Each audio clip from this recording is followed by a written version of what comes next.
राजाधिराज योगीराज श्री क्षेत्रपाल महाराज की जय। माझे गुरुदेव आज माझ्या भेटीसाठी या क्षेत्रपाल नगरीमध्ये येणार आहेत। त्यांची मार्ग प्रतीक्षा करणं हेच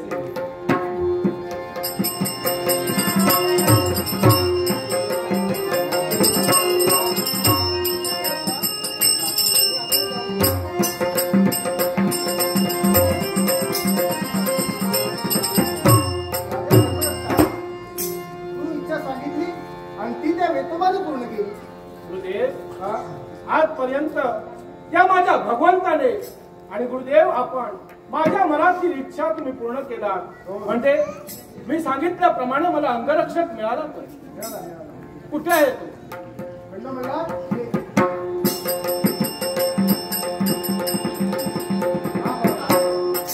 गुरुदेव क्षमस्व, परंतु या व्यक्तीचा पोशाख पाहिला, त्याची वस्त्रे पाहिली तर ही व्यक्ती मला सामान्य वाटते आहे। राजा, एखाद्याचे पराक्रम त्याच्या दिसण्यावरती नसतात, दिसतात असं नसतं म्हणून तर जग फसतं। याचे पराक्रम मी स्वतःच्या डोळ्यांनी पाहिले आहेत आणि म्हणून त्याला इथवर घेऊन आलो। गुरुदेव, तुम्ही माझा अंगरक्षक म्हणून याची निवड केली हो, परंतु मला एक याला प्रश्न विचारायचा आहे। विचारा, असा कोणता प्रश्न मला तुम्ही विचारायचा आहे? खंडू मल्हार, तुम्ही माझ्या समवेत आहात आणि जर का एखादं संकट माझ्यावरती आलं तर तुम्ही काय करा? राजे, तुमची नोकरी मी जर पत्करली, जर का तुमच्यावर प्राणघातक हल्ला झाला तर स्वतःच्या प्राणाची पर्वा न करता हा खंडू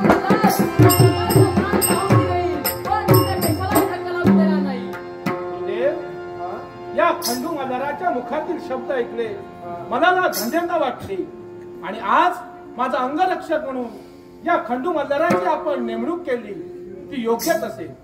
गुरुदेव, आज माझ्या या राज्यात कित्येक शूर पराक्रमी योद्धे आहेत, पण असा गुणी बुद्धिमान असा अंगरक्षक आपण मला नेमलात याबद्दल मी आपला शतशः आभारी आहे। आणि म्हणूनच या आपल्या अंगरक्षकाला त्याला वस्त्र, अलंकार आणि शस्त्र देण्यासाठी यावेळी मी तत्पर होतो आहे। त्या शुभान मंगल शक्तीचा आशीर्वाद।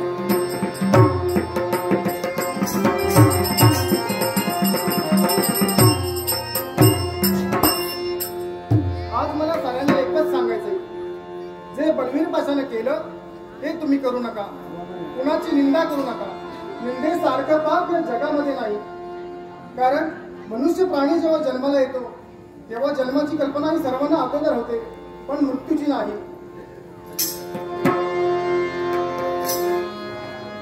कर्णको मानवा कधी कुणाची निंदा,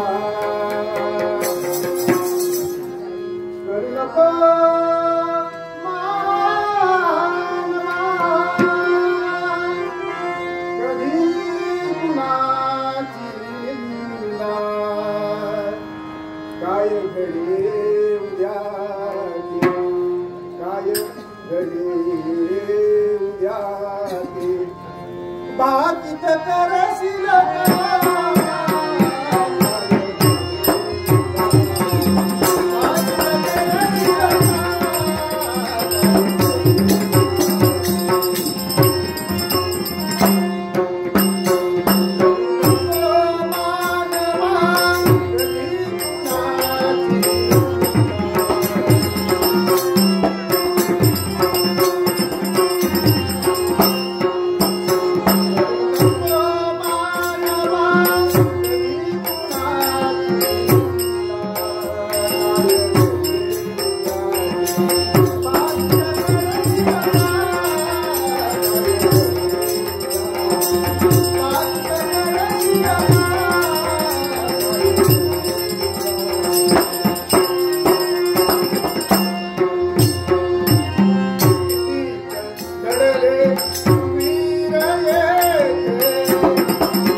काय करू यावेळी या अपमानाचा बदला कसा काय घेऊ आज कुठतरी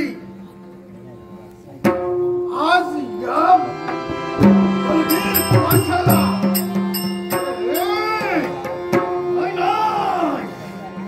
हरल्यासारखं वाटतंय यासाठी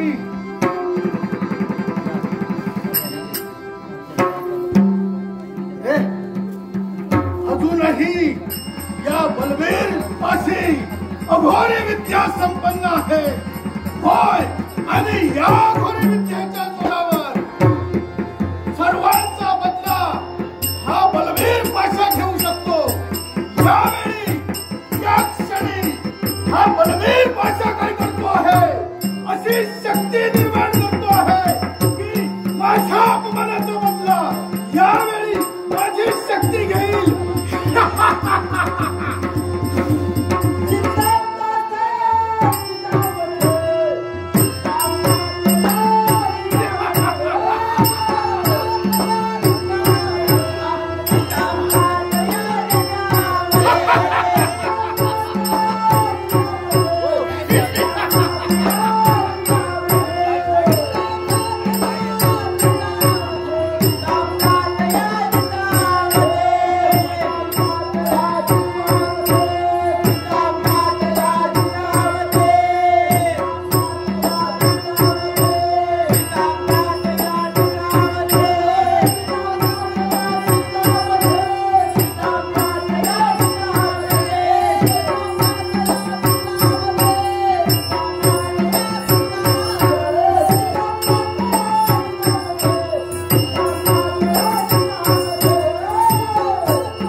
रक्षणासाठी असेल विजय खडगा दिलात स्वतःच्या याचं संरक्षण करण्यासाठी वैराच्या मनात कराच्या चिन्हासाठी जर हे विजय खडगा असाल तर यावेळी विजयी खडगाचा योग्य तो वापर करून स्वतःच्या देहाचं संरक्षण करीन. वैद्यांच्या मनात कराचा यावेळी ही कामरा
समाधान वाटते माझ्या मनाला. हे सारं सौख्य लाभले ते माझ्या देवतेमुळे. एवढंच नव्हे तर या क्षेत्रपाल नदीमध्ये सारी प्रजाजन आहे. त्यांचा आशीर्वाद, त्यांची कृपादृष्टी आणि त्यांच्या मायेचा हात सदैव आमच्या पाठीशी असतो. प्रत्येकाच्या जीवनामध्ये सुख निर्माण व्हावं यासाठी माझी पतिदेवता आणि मी झटते. मलाही समजते कारण साऱ्यांचं सुख हे आपलं सुख आहे आणि त्यांच्या सुखामध्ये आपलंही सुख आहे. पण असं जरी असलं असेल तरी साऱ्यांचा आशीर्वाद हा आमच्यासाठी वरदायी ठरतो. देवा, वेदोबा, तुझी कृपा आम्हा सहित साऱ्यांवरती राहते. या क्षेत्रपाल नगरामध्ये सर्वांच्या जीवनामध्ये सुख लाभू दे. धनधान्य, पशुबुद्धी, ऐश्वर सर्व काही लाभू दे. एवढंच माझं मागणे. पण हे सारं वैभव मी भोगते ते केवळ माझ्या देवामुळे. हे सारं सुख मला लाभते ते केवळ माझ्या या क्षेत्रपाल नगरीमध्ये वाचणाऱ्या वेदोबामुळे. या वेदोबाच्या चरणी माझाही शास्त्रीय प्रणिपात. देवा, तुझ्या कृपाशीर्वादानं सर्व काही आहे. ज्याप्रमाणे वेलीवरती फूल, तद्वत स्त्रीच्या मांडीवरती मूल आणि एका बाळाला जन्म देण्याचं परम कर्तव्य मी केलंय. आई झाले मी आणि हेच राहीलपणाचं सुख माझ्या जीवनात आलंय. हे सुख परमेश्वरा तुझ्या कृपाशीर्वादानं तुझ्या नामस्मरणाने सुख सागरात मी नौका सोडते. ती अशीच सदैव राहू दे, सदैव राहू दे, सदैव राहू दे. सुख सागरात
सुमने नाटरसिंह सन्माननीय श्री विजय सातार्डेकर, सन्माननीय श्री विजय सातार्डेकर याने आमचे हार्मोनियम वादक श्री दिनेश राऊळ याने वेतोबाचं जे गाणं म्हटलं त्यासाठी हे लाख मोलाचं बहुमूल्य असं पारितोषिक दिलेलं आहे.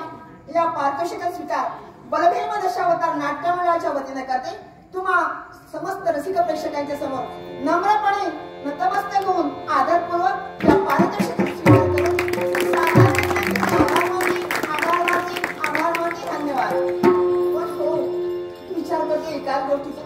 ज्या बाळाला मी जन्म दिला, ज्या बाळाला मी लहानाचा मोठा केला, तो माझा बाळ युवराज कलेने लहानाचा मोठा होतोय. दैदिप्यमान किरीट त्याच्या मस्तकी आहे. तो केवळ बाळ म्हणूनच आई म्हणून किंवा माझ्या हृदयाशी येऊन कॉपरेल असं मला झालंय. आणि तो जर नसेल ना तर माझं मन कुठे लागत. या तिन्ही सांगता झाल्या. माझी अनुमती घेऊन तो खेळण्यासाठी गेलाय. अजूनपर्यंत येणं झालं नाही. त्याला बजावलं होतं युवराज लवकरात लवकर ये. पण बालमन किती द्वाड असतं ना. बालमन कुणाच्या थाऱ्यामध्ये राहत नाही. तद्वत माझा बाळ कशी करायची. तरी पण मला माहितीये माझा सारा जीव अडकलाय तो माझ्या बाळामध्ये. येईल, नक्कीच येईल. माझ्या व्यक्तीसाठी या माझ्या मंदिरामध्ये माझा बाळ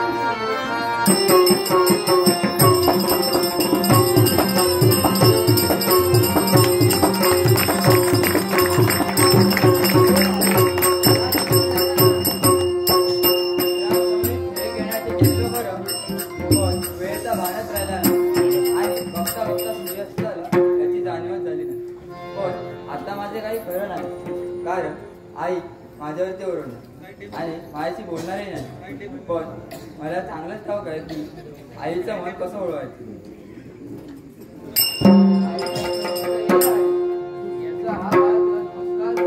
अरे बाळ दूर का बस ना. हो ना. काय झालं? काही नाही. एवढा कावरा बावरा का झालायस? येण्यास तुला विलंब लागला म्हणून मी रागावणार म्हणत ही अवस्था कशी झाली आहे का? वयस म्हणते. हे बघ, माझ्या पोटी तुला जन्म झालाय. एकुलते एक आहेस. तुलाही माहिती तुझं जसं माझ्यावरती प्रेम आहे तसं माझंही तुझ्यावरती प्रेम आहे. येण्यास तुला विलंब लागला म्हणून तू रागावलायस. मला वाटलं तू रागवली असणार.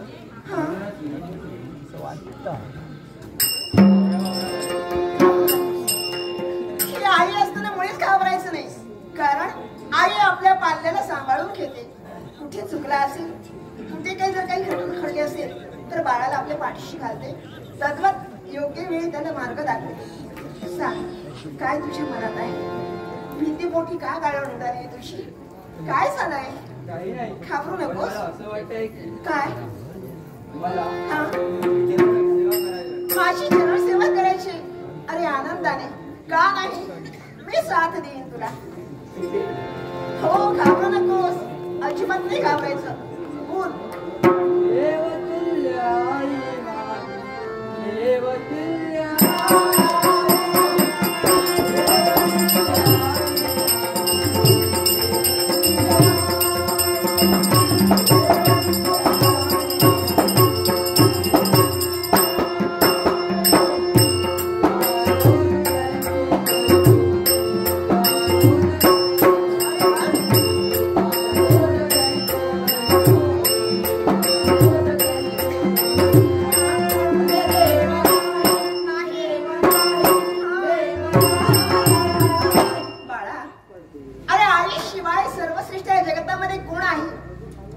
आईच आहे. देवापेक्षाही श्रेष्ठ अशी आई तुझी तुझ्या पाठीशी आहे.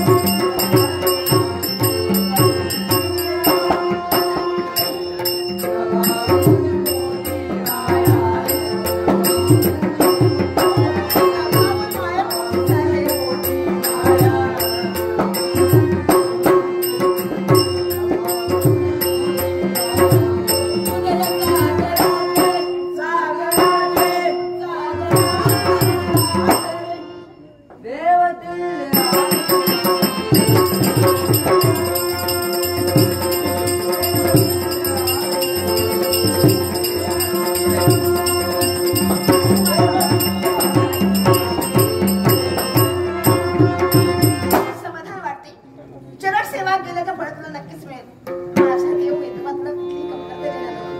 पण काय रे, ये ना असा दूर उभा राहा. मला सांग, घाबरायचं नाही. अरे खेळायला गेलास ना, दमला असशील. खेळ खेळून येतो, तुला थकवा आला असेल. चेहऱ्यावर वाटते तुझ्या. अगं आई, मला खेळून दमायला झालंय, पण मला आता झोप येते. झोप येते तुला? झोप येते? काळजी नको. ये ना इथे, झोप शांतपणे.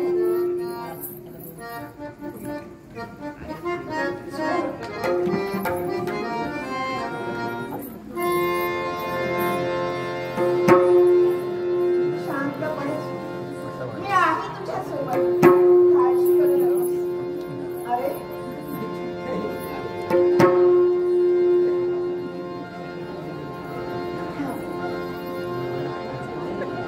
शांतपणे झोपले. मलाही सुद्धा झोप येते. हे सारं सुख तुझ्या जीवनामध्ये मला लाभू दे आणि बाळ म्हणून तू नावलौकिक येऊ देस, नावलौकिक होऊ देस. हे क्षेत्र तुझा आशीर्वाद सदैव माझ्या बाळाच्या पाठीशी राहू दे. सदैव माझ्या बाळाच्या पाठीशी राहू दे. सदैव माझ्या बाळाच्या पाठीशी राहू दे.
शांतपणे बसलाय माझ्या मागे